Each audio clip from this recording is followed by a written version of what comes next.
Hey guys, it's your boy Chili here. Welcome back to Hardware 3D. Today's topic is normal mapping, and this kind of marks a first for this series. It's the first major 3D technique that we're going to be doing here that wasn't already covered in 3D fundamentals. So we're breaking into new ground here.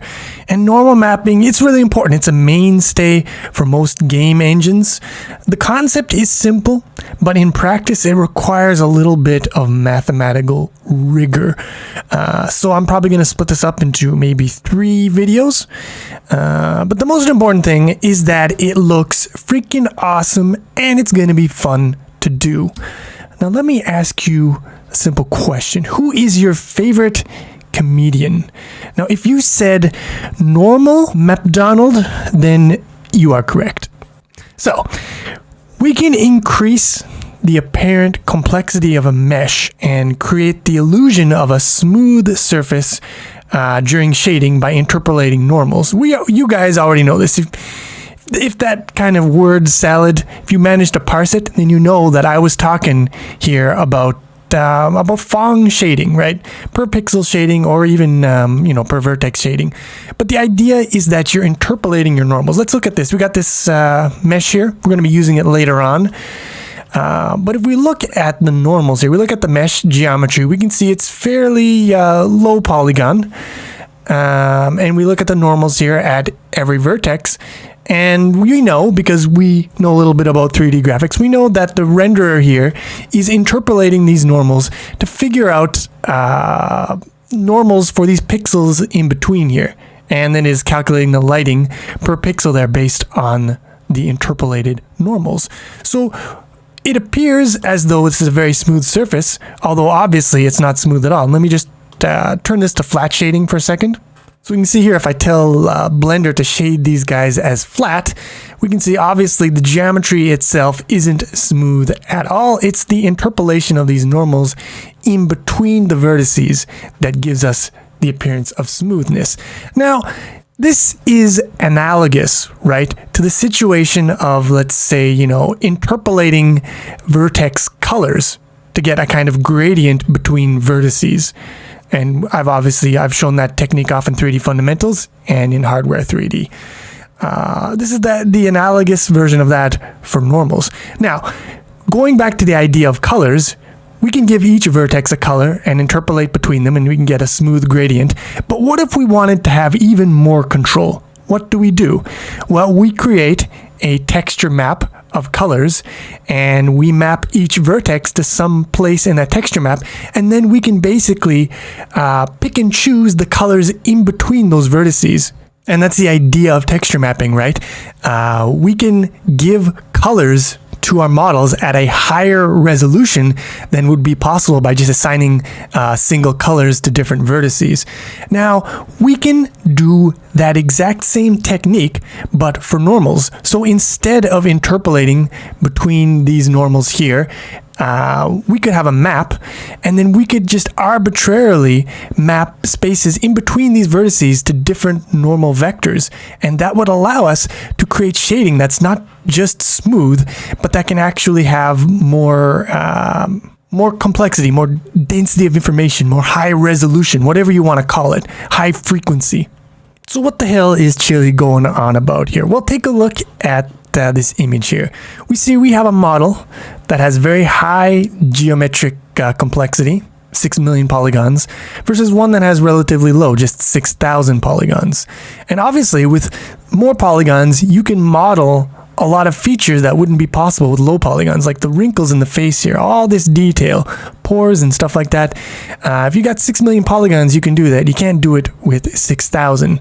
But if you were then to apply a normal map on top of that low polygon model, see the polygon counts are the same, then for the purposes of shading, for the incidence of light, calculation of the pixel colors, you can get that same apparent level of detail with the lower amount of mesh complexity.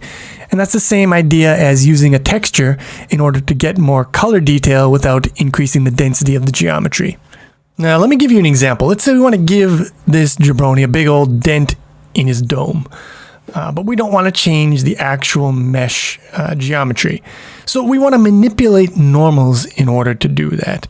Now, if we take a cross section of this bump that we want to create, maybe it'll look something like this, right? And normals will be going like this, and then when we hit the bump, the normals will have to go like this. And then when we process that with a Phong shader, it should appear as though there were a bump in his head. Or I guess more like a dent, but whatever.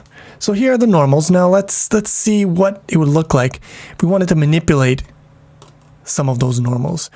The normals in between these ones here, they would sort of have to look something like this, right? In that cross section. Of course, you would have more normals around here. Perhaps they would look something like this. They'd all be sort of pointing towards this same direction here, towards the same point here, creating a concavity in this dude's dome. And the place where we would actually define these normals for this part of the model is in the normal map.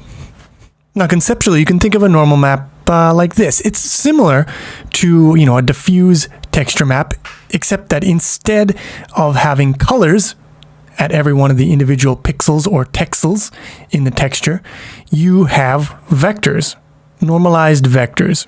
And you might be wondering, well, what kind of file format would we store that in? Obviously, with diffuse map, that's an image. You would store it in a JPEG or a bitmap, whatever you want.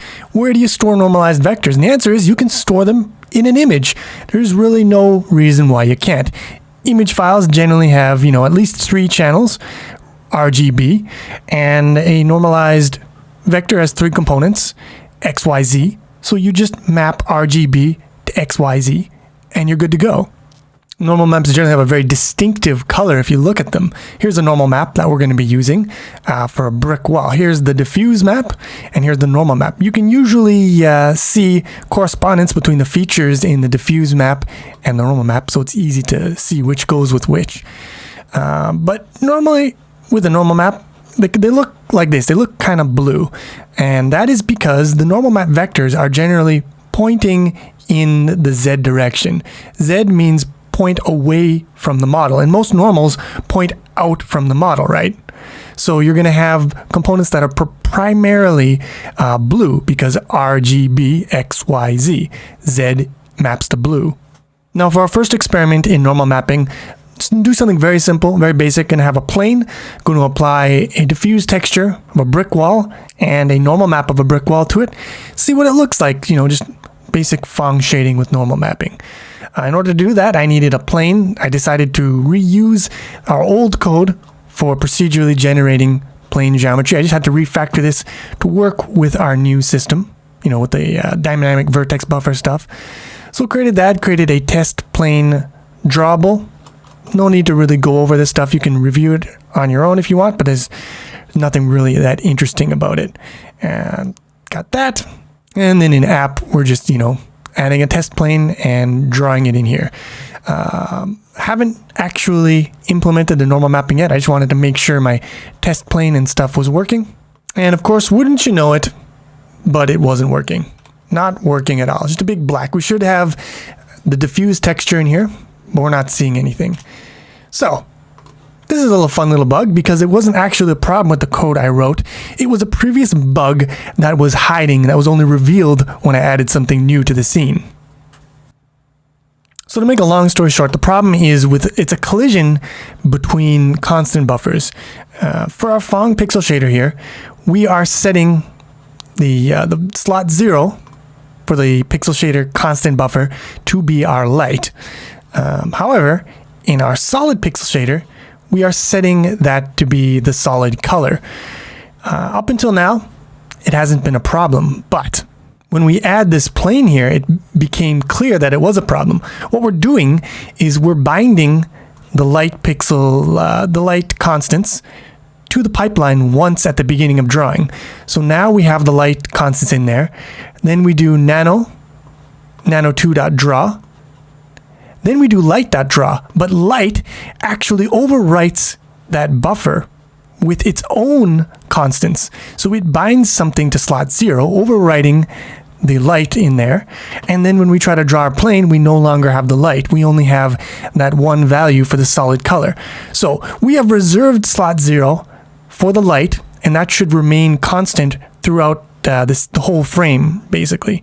But then we're doing stuff that's overwriting that, and that's bad. So the solution was simple. All you got to do is tell the solid pixel shader here that it should bind its shit to slot 1. Slot 1 isn't reserved for anything. And then in here, we have to tell, when we're creating this constant buffer here, the bindable, tell it that it should be binding to slot 1. And that solves the problem. Only to show that there was actually another problem here. So I'm not gonna demonstrate it, but the plane is still black. And the reason why was because we want the normal of the surface to point in the negative Z direction towards the camera. And if we do that, now we get our plane. It is textured with this diffuse texture. Now notice that it's textured. It doesn't seem to have a lot of texture to it. It just looks like a flat, smooth surface that has been painted with the color of bricks on it. So that's one funny thing that I've noted to myself. Texture maps, as they're often called, don't really give texture, they give color, right? The real texture maps are the normal maps. They're what give the actual texture to a surface. It's crenulations, it's little bibblies and bobblies. That doesn't make any goddamn sense. The next commit, no big deal. I just thought that the brick shouldn't be quite that shiny, so I turned down its shininess and its specular intensity down quite a lot. I just thought that looked kind of dumb, but no big deal. Like I said, now we actually create a shader that does some normal mapping for us. So here I call it Phong PS normal map, and it's basically I just copied over our Phong shader. So here in the constants here, added a bool normal map enabled. One thing you got to be careful of, and I'll show you in a second, but bools in HLSL are 4 bytes, and the same as an int, whereas in C++ it's 1 byte. So you've got to do something to handle that. I'll show you in a second. But yeah, I added a bool here to basically toggle the normal mapping. And then I got an if statement here. If normal map is enabled, then we want to sample normal map from a texture. So you see here, I've added 2 textures now. We've got text, and we got nmap. And we can use the same text coordinate because those 2 textures line up. The normal map and the diffuse texture, they line up perfectly. So we can use one single texture coordinate to look up into both of them. And that's normally how it's done. But anyways, we can select our normal from there instead of selecting it from the actual geometry. And the rest of the drawing is the same. We're just using the normal to do our lighting as we would normally do. In testplane.h, I pulled the definition of the constant structure out from inside that function. I want it to stay in the actual drawable because I want to be able to manipulate these values from frame to frame so I can adjust them and see how it affects the actual outcome. And to do that, I need a control window, so I added spawn control window. And then in here, when we're binding our pixel shader, we're going to resolve to Phong pixel shader normal map. Here we don't have to define this in here. And then we have a control window that allows us to control things like the position, orientation, and some shading parameters, specular intensity, the power, and enable normal map or disable. Now, what you're going to see here in this constant buffer structure here is for the normal mapping enabled here, for this boolean, I use the bool that is typedef from windows.h, which typedef's just, I think, to int. And that's what we want, right? And then I use the windows.h, I think their macros defines true and false, and they just define to 0 and 1.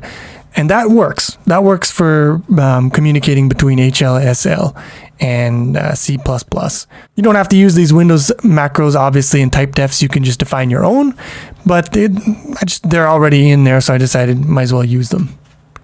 Would you be surprised if I told you that this doesn't work? I mean, it's just, again, blackness, completely not working. So why? Well, let me tell you, it's just it's a fool me once, shame on you kind of situation here. Again, our normals are pointing in the wrong direction. If you have a normal map, X, Y, Z, they're generally defined so that Z is positive. These normals, they have a positive Z.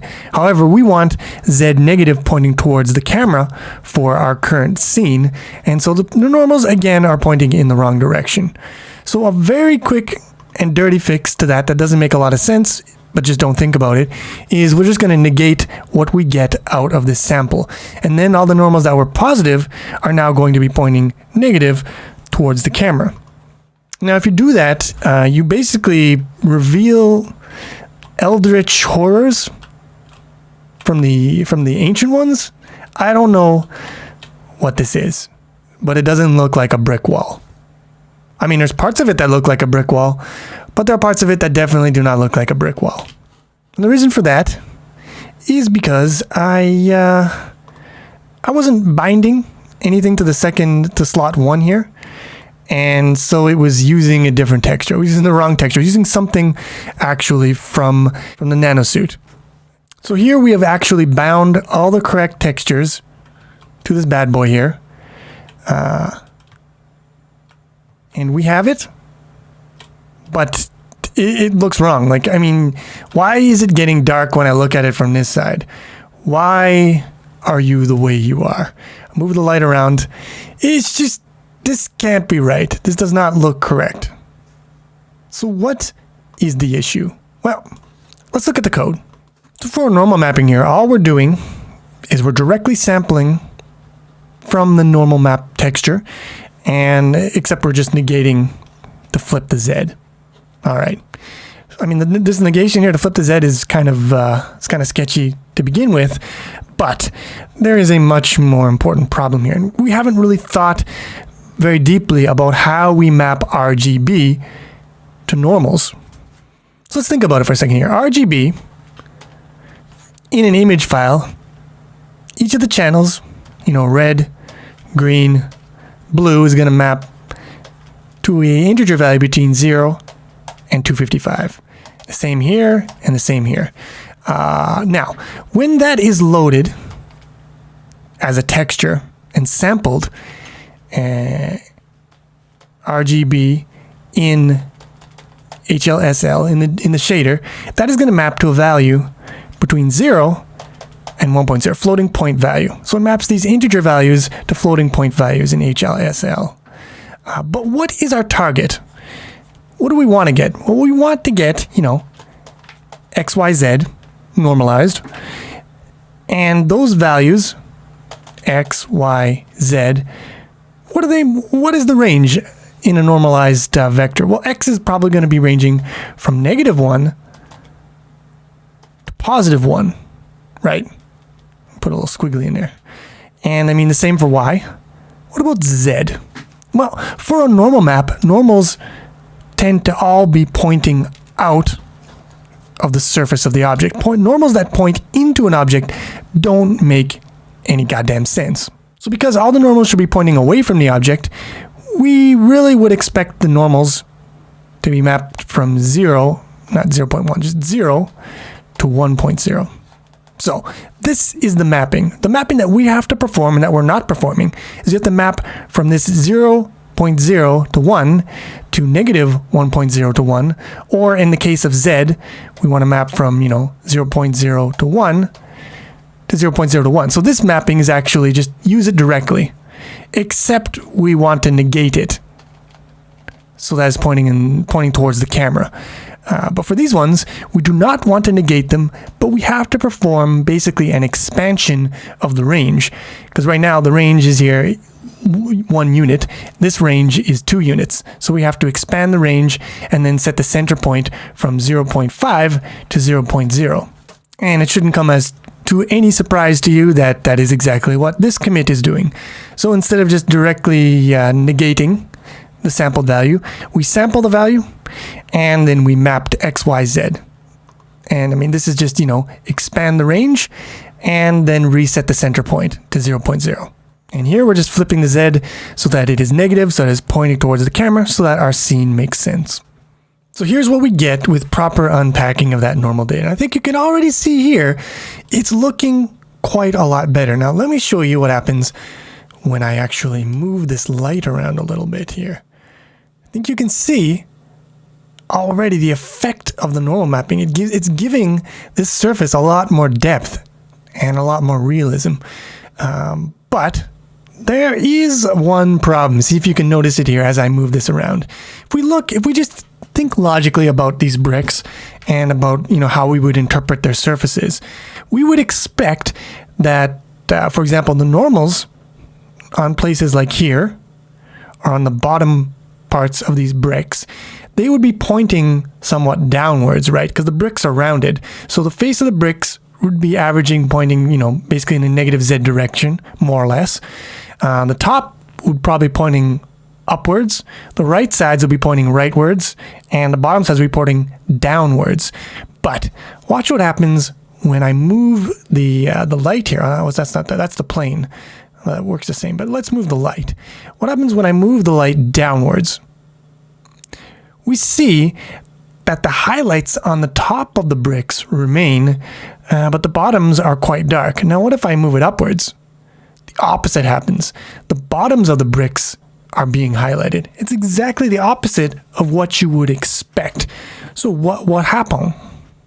Basically, the issue is this. For DirectX, texture coordinates are set up like this, with 0, 0 on the top left. But with OpenGL, texture coordinates are set with 0, 0 on the bottom left. And that sort of bleeds in to how the texture or the normal map vectors are set up. So for a normal map vector, positive y is going in this direction, but in OpenGL, but it's going in this direction for DirectX. So we can kind of get the idea, okay, the texture map that I was using, the normal map, was probably for an OpenGL system, but for DirectX, you basically have to flip the y. After unpacking it, you should negate. Either that, or you can pre-process the colors so that they're flipped. But it's just easier for me to change a shader. And that's what I'm doing in this commit here. I'm just changing it to flip the sign on the Y component. And once we've done that, we finally have the correct normal mapping for our bad boy here. So we set up a nice little angle here for the camera. We're going to turn up the specular just a little bit on these bricks here, so we can catch more of that fine detail. And we'll move the light around here, and look at that. Isn't that just beautiful? Look at how much more that pops. Just move the left into the right. Look at how much more that pops than if I were to disable the normal map. This is without the normal map. That's incredibly boring. When you turn that normal map on, it's so beautiful. Now, if we're paying attention, we should also notice that not all seems to be well in Wonderland here. I mean, yeah, sure, this looks pretty cool. But now let me hit you with something. Let me disable the normal map. What happens to the specular highlight point? It seems to be centered around here, but when we enable normal map, it's over here.